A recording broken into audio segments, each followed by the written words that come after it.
आज की ये कहानी है तत्या टोपे की। और जिन्होंने 1857 में अंग्रेजों से लोहा लिया था।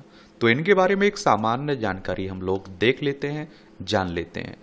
कई स्वतंत्रता सेनानियों को इतिहास में वो जगह नहीं मिल सकी जिसके वो हकदार हैं, और इनमें से एक हैं 1857 के विद्रोह के नेता तत्या टोपे।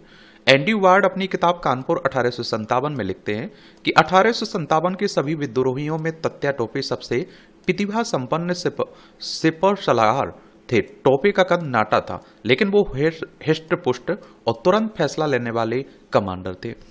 उनकी घनी बाहों के नीचे उनकी आंखों को देखने भर से उनकी नेतृत्व क्षमता का आभास हो जाता था। अपने हजारों सैनिकों के साथ यमुना नदी पार करने के बाद उन्होंने अपने रास्ते में पड़ने वाले हर बड़े शहर पर कब्जा कर लिया था। और तत्या टोपे का जन्म 1814 में अहमदनगर जिले की इवला गांव में हुआ था। शुरू में उनका नाम रामचंद्र राव रखा गया था। उनके छोटे भाई गंगाधर उनको तत्या कहकर पुकारते थे। आगे चलकर उनका यही नाम विख्यात हो गया, और बचपन से ही वो तलवार लेकर निकल पड़ते और अपने आप तलवार चलाने का अभ्यास किया करते थे। एक अंग्रेज लेखक ने उन्हें गैरीवाल्डी की उपमा दी, तो मराठी लेखकों ने उन्हें शिवाजी की परंपरा का अंतिम सेनानी माना। 1857 में लड़ाई के दौरान विठूर में नाना साहब के दरबार में उनके तत्या टोपे, ज्वाला प्रसाद और अजीब मुल्ला खां के बीच लंबी मंत्रणा चला करती थी। तत्या टोपे का मत था कि क्रांति के लिए संयुक्त संगठन बहुत जरूरी है। सफलता के लिए जरूरी है कि सारी लड़ाई एक सेना और एक नेता के नेतृत्व में लड़ी जाए। रंजना चैतले सेनापति तत्या टोपे 1857 स्वाधीनता संग्राम का महानायक में लिखती हैं कि सारे देश में लाल कमल सेना की एक छावनी से दूसरी छावनी में घूमने लगा। क्रांति के संदेश के प्रचार का दूसरा मुख्य हथियार था चपाती। एक गांव का चौकीदार मुखिया को चपाती देता और पूरा गांव उसे प्रसाद के रूप में ग्रहण करता। इसका सर्वमान्य अर्थ था पूरे गांव का क्रांति से जुड़ जाना। इस तरह चपातियों के जरिए मूक संदेश गांव गांव और जन जन तक पहुंचा। और 4 जून 1857 की आधी रात कानपुर में विद्रोह शुरू हुआ और नाना साहब की जय जयकार करते हुए सेनानियों ने अंग्रेजों का खजाना लूट लिया। साथ ही उन्होंने जेल का फाटक तोड़कर कैदियों को आजाद करा दिया। नाना साहब, तत्या टोपे, अजीमुल्ला खां सभी दिल्ली के लिए रवाना हुए, लेकिन तत्या दुविधा में थे। इस तरह कानपुर छोड़कर जाना उन्हें उचित नहीं लगा। उनकी परेशानी का मूल कारण था कानपुर की महत्वपूर्ण भौगोलिक स्थिति। कलकत्ता और दिल्ली को जोड़ने वाली जीटी रोड कानपुर से होकर जाती थी। कानपुर के गंगा पुल से होकर ही अवध के लिए रास्ता था। रंजना चितले लिखती हैं कि तत्या ने नाना साहब को सलाह दी कि सिपाहियों को कारण स्पष्ट कर वापस कानपुर लाया जाए ताकि अंग्रेजों को आगे जाने से रोका जा सके। सभी सिपाही कल्याणपुर से वापस कानपुर लौटे और शहर के लोगों ने नाना साहब पेशवा को अपना राजा घोषित किया। शहर में बादशाह बहादुर जहां सफर का जुलूस निकाला गया और तत्या टोपे को सेना के नेतृत्व की दायित्व सौंपकर उन्हें सेनापति बनाया गया। और तब तक जनरल व्हीलर ने अपने सैनिकों और अंग्रेज महिलाओं और बच्चों को एक किले में बंद कर दिया। 20 दिन की लड़ाई के बाद 25 जून 1857 को व्हीलर ने 16 का सफेद झंडा लहरा दिया। किले का तोपखाना, सारे हथियार, खजाना तत्या टोपे के सैनिकों को के सुपुर्द कर दिया गया। इस बीच जनरल हेवलॉक ने पहले फतेहपुर पर हमला बोला और फिर कानपुर पर हमला करने की भूमिका उसने बनाई।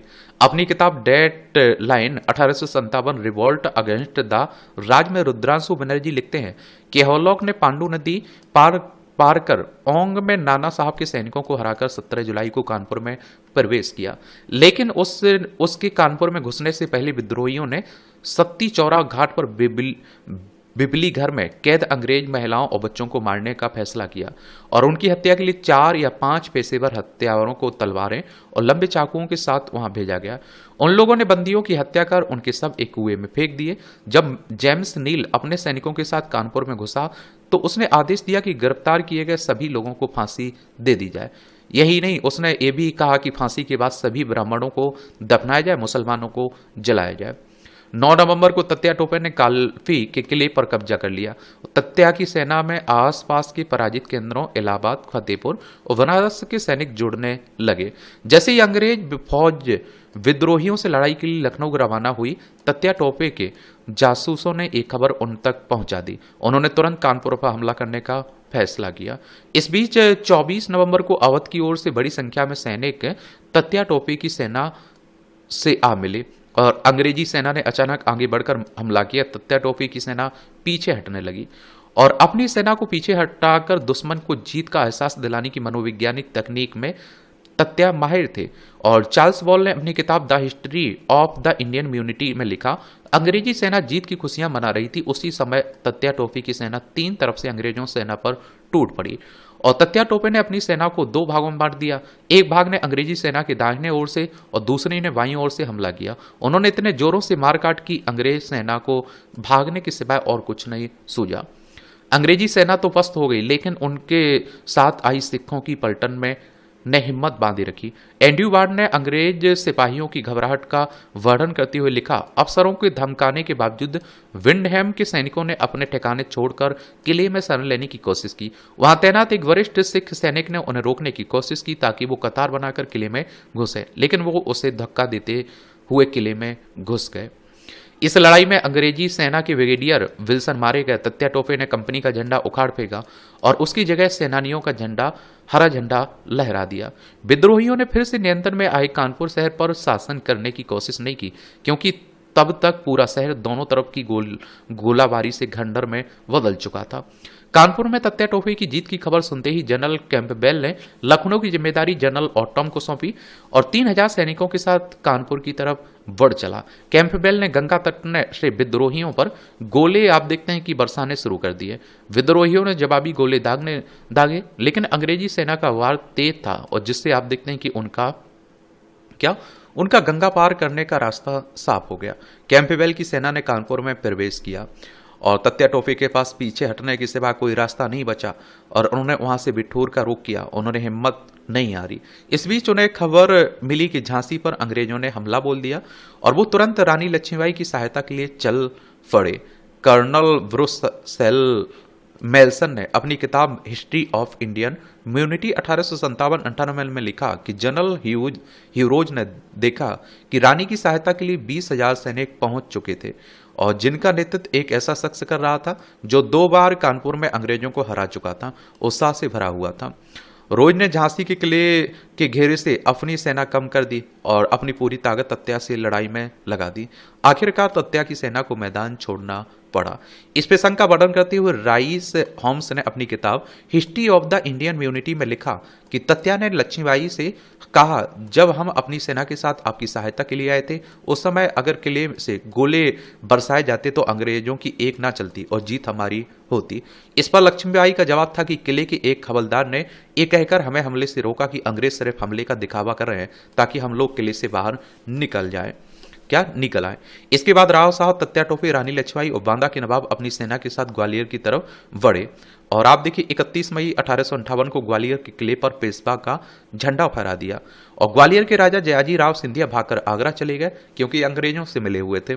कानपुर, झांसी और काल्फी की लगातार पराजय के बाद ग्वालियर विजय से तत्या टोपे के मन की पीड़ा कुछ कम हुई।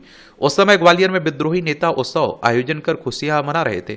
ये बात तत्या टोपे और महारानी लक्ष्मीबाई के गले नहीं उतरी क्योंकि संकट अभी टला नहीं था। 16 जून 1858 को ह्यूरोज मुरीर पहुंचा। रोज के अंग्रेज घुड़सवारों ने तत्या की सेना पर पीछे से हमला बोला और यहां पर ह्यूरोज ने फिर एक चाल चली। रंजना चितले लिखते हैं कि रोज ने जयाजी राव सिंधिया उनके सरदारों को अग्रिम पंक्ति में खड़ा कर दिया ताकि ग्वालियर की प्रजा अपने राजा पर वार न कर सके और हुआ भी यही। तत्या टोपे की तमाम कोशिशों के बावजूद ग्वालियर की सेना ने अंत तक अग्रिम पंक्ति पर वार नहीं किया क्योंकि अग्रिम पंक्ति में ग्वालियर के महाराजा जयाजी राव सिंधिया थे। इसके बाद तत्या टोपे ने मालवा की तरफ बढ़ने की योजना बनाई। उनके पीछे 6 अंग्रेज अफसर फेडरिक रॉबर्ट्स होम्स और पार्क मिचेल, जेम्स ऑफ और विलियम लॉक हार्ट लग गए। कर्नल मेल्सन ने लिखा कि उन दिनों तत्या टोपे जिस रफ्तार से बढ़ रहे थे उसका औसतन 60 मील रोजाना से कम नहीं पड़ता था। तत्या टोपे महान योद्धा, नेता और बहुत ही विप्लवकारी प्रवृत्ति के थे। उनकी संगठन क्षमता प्रशंसनीय थी। तत्या टोपे का पीछा करने के लिए अंग्रेज सेनाओं को अपनी रफ्तार तेज करने के लिए मजबूर होना पड़ा। अंग्रेजी सेना के पीछे रह जाने का कारण यह था कि उसकी चाल तत्या टोपे की चाल की आधी रह जाती थी। एक और आपको यहां बात बता दूं, देखिए अब हम लोग क्या लिख रहे हैं, प्रशंसनीय है। अंग्रेज भी आप देखते हैं कि तत्या टोपे की प्रशंसा कर रहे हैं, रानी लक्ष्मीबाई की प्रशंसा करते हैं। वहीं हमारे देश में आप देखते हैं क्या, सिंधिया। इसीलिए तो आप देखेंगे जो स्पेशल किताबें पढ़ते हैं उसमें क्या लिखा हुआ है, सिंधिया गद्दार था, अंग्रेजों के साथ मिला हुआ था। और आप देखिए वो शब्द बदलने वाले नहीं है। इसीलिए कहते हैं कि आज जो हम कर रहे हैं उसका इतिहास लिखा जाएगा। उस समय आप देखते हैं कि क्या होगा, विश्लेषण अच्छे से कायदे से किया जाएगा। 6 अंग्रेज अफसर तत्या टोपे को घेरने की रोज नई योजना बनाते, लेकिन तत्या गोरेला युद्ध करते हुए इन योजनाओं को ध्वस्त कर आगे बढ़ जाते। आखिरकार तत्या की एक साथी मान सिंह ने मुखबरी कर दी, और जिसकी वजह से तत्या टोपे अंग्रेजों के हाथे चढ़ गए। अब देख लीजिए, मान सिंह ने यहां गद्दारी कर दी। 7 अप्रैल 1859 को पार्डोन के जंगल में जब तत्या टोपे की नींद खुली तो उन्होंने अपने आप को बंधा पाया। उस समय उनके पास से एक घोड़ा, एक तलवार, एक खोखरी, और आप देखते हैं कि सोने की 3 कड़े और सोने की 118 मोहरें मिली। और उनको पहले छावनी ले जाया गया और फिर शिवपुरी में कड़े पहरे में रखा गया। तत्या टोपे पर मुकदमा चलाएगा। उसके खिलाफ 8 गवाह पेश किए गए। तत्या ने सिर्फ इतना कहा कि काल्फी की विजय तब तक मैंने जो कुछ भी किया अपने मालिक नाना साहब के नाम पर किया। अंग्रेज पुरुषों, महिलाओं और बच्चों की हत्या से मेरा कोई संबंध नहीं था। मैंने कभी किसी को फांसी पर लटकाए जाने का हुक्म नहीं दिया था। इस बयान को मुंशी गंगादीन ने हिंदी में लिखा। लेफ्टिनेंट गिबन ने उसका अंग्रेजी में अनुवाद किया। लिखित बयान पर तत्या टोपे ने मराठी भाषा की मोड़ी लिपि में हस्ताक्षर किए। तत्या टोपे कामदार, नाना साहब बहादुर, और 15 अप्रैल को मुकदमे के फैसला भी सुना दिया गया। फैसले में कहा गया कि 18 अप्रैल 1859 को तत्या टोपे को फांसी पर चढ़ा दिया जाएगा। दोनों दिनों तक उन्हें शिवपुरी के किले में कड़े पहरे में रखा गया। रंजना चितले लिखती हैं कि 18 अप्रैल की शाम 7 बजे तत्या टोपे को फांसी के मैदान में ले जाया गया। मैदान लोगों से खचाखच भरा था। मेजर मीड ने भीड़ के सामने टोपे पर लगे आरोपों को पढ़ा और फिर जज का आदेश सुनाया। एक काम जानबूझकर भीड़ के सामने किया गया ताकि लोग आतंकित हो जाएं। तत्या की बेड़ियां काटी गईं। वो उत्साहपूर्वक फांसी के तख्ते पर पहुंचने वाली सीढ़ियों पर चढ़े। उन्होंने खुद फांसी के फंदे में अपनी गर्दन डाली। तख्ता खींचा गया और कुछ ही पलों में आप देखते हैं कि क्या, आज़ादी की लड़ाई के महान नायक का शरीर निर्जीव हो गया। और इस तरह से आप देखेंगे एक कहानी है तत्या टोपे की। तो उस समय भी आप देखिए हमारे देश में गद्दार बैठे हुए थे, लेकिन आप देखते हैं कि हमारे सैनिक लड़ रहे थे। समझ रहे हैं आप लोग? तो ये बात आपको जरूर मानना चाहिए, जरूर सोचना चाहिए। और इसलिए आप देखते हैं महान काम कर गए, इसलिए हम लोग इनकी पूजा करते हैं, इनका सम्मान करते हैं, और इसीलिए हमारा प्यारा देश आज़ाद हुआ है। हम लोग आज़ादी की सांसें ले पा रहे हैं। मेरे लिए कोई सवाल हो, सुझाव हो आप लोगों का कोई, और किसी के बारे में हमें बात करनी हो तो आप लोग बता सकते हैं। धन्यवाद।